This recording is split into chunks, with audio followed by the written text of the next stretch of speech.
Hello students, I hope आप सब ठीक हो। आई होप आप लोग बहुत मेहनत से सीयूईटी की तैयारी कर भी रहे होंगे। और बीइंग अ टीचर मेरा ये फ़र्ज़ भी है कि आपके साथ कुछ बातों का बहुत ज़रूरी डिस्कशन कर लें। बहुत सारे बच्चे हमारे पास आते हैं क्वेरीज़ लेके कि मैम तैयारी कैसे शुरू करें, और स्पेशली उनको इंग्लिश सेक्शन के लिए बहुत सारे सवाल होते हैं। हर बच्चा इंग्लिश में प्रोफिशिएंट नहीं होता है, which we understand, and we are here to make English very very easy for you.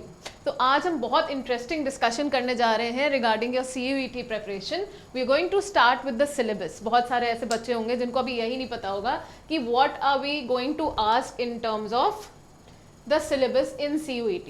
So when you talk about the syllabus of this particular exam, it is a very wide, it is a very broad syllabus. और ये आपको बहुत लोगों ने बोला होगा कि English बहुत ईजी आती है, क्लास 12 लेवल की आती है, बिल्कुल। मगर हम ये नहीं भूल सकते कि ये टाइम बेस्ड एग्जाम है, इसलिए हमें एक्स्ट्रा टिप्स और ट्रिक्स की भी ज़रूरत पड़ती है, even for those people who are very good at English.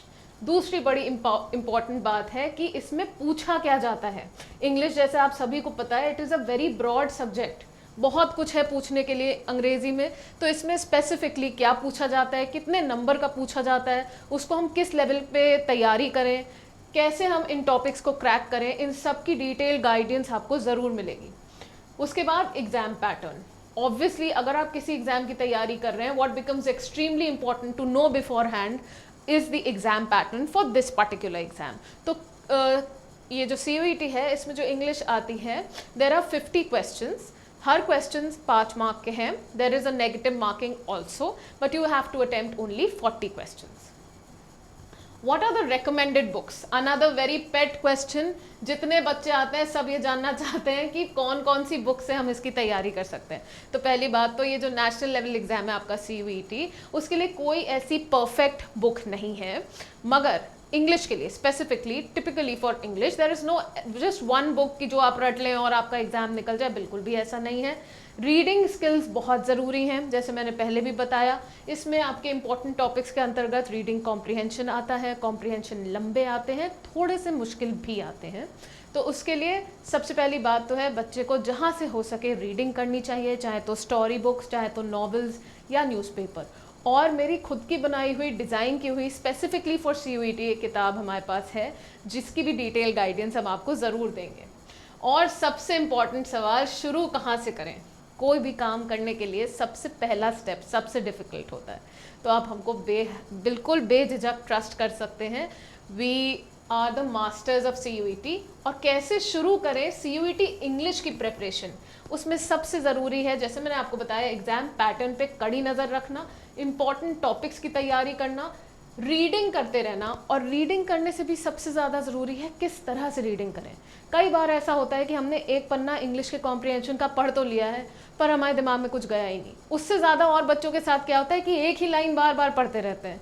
और बच्चों के साथ क्या होता है, एक लाइन पढ़ी, दूसरी बार वो बीच की लाइन उन्होंने छोड़ दी, या कुछ डिफ़िकल्ट वर्ड्स ऐसे आ गए कि बच्चे का मन ही नहीं कर रहा है कॉम्प्रिहेंशन पढ़ने का। इन सब बीमारियों का कोई एक इलाज नहीं है, छोटे छोटे इलाज हैं, छोटी छोटी टिप्स और ट्रिक्स हैं, और छोटे छोटे कदमों से ही शुरुआत करनी है। सो जिसके लिए हम आपके साथ हैं। We are there as mentors for your CUET preparation. Exam no doubt all India level का एग्ज़ाम है, लेकिन है ईजी। इंग्लिश इसमें बहुत ज़्यादा डिफ़िकल्ट नहीं आती, बट एक general medium to little difficult आप बोल सकते हैं इसकी इंग्लिश को। More importantly is option selection.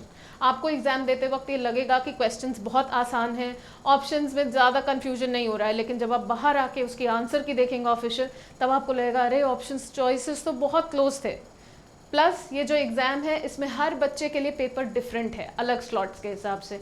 तो आप ऐसा कोई भी टॉपिक नहीं छोड़ सकते हैं ये सोच के कि यार मेरे स्लॉट में तो नहीं आएगा। So we have to polish, we have to hone, and we have to increase the nuances of the topics. जो फाइनल डिटेल्स हैं हमें उन पे काम करना पड़ेगा, क्योंकि पता नहीं आपका क्या स्लॉट हो। और टॉपिक्स वही कॉमन है, लेकिन टॉपिक्स की डिफ़िकल्टी लेवल वेरी कर सकती है। जैसे आपके एग्जाम में हो सकता है बहुत ही इजी कॉम्प्रिहेंशन आ जाए, किसी और आपके फ्रेंड के एग्जाम में थोड़ा टफ कॉम्प्रिहेंशन आ जाए, आपके में एंटोनिम्स सिनोनिम्स आसान आ जाए, उसके में थोड़े टफ आ जाए, आपके में पैरा जंबल जो है टफ आ जाए, उसके में आसान आ जाए। तो ये हर बच्चे के लिए एक बहुत ही कस्टमाइज टाइप की एग्ज़ाम है ये CUET।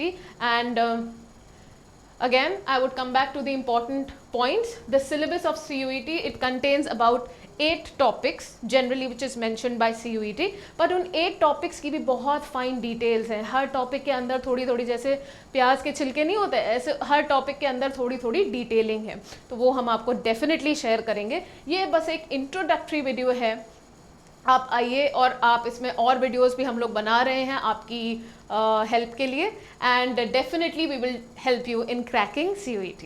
Thank you so much.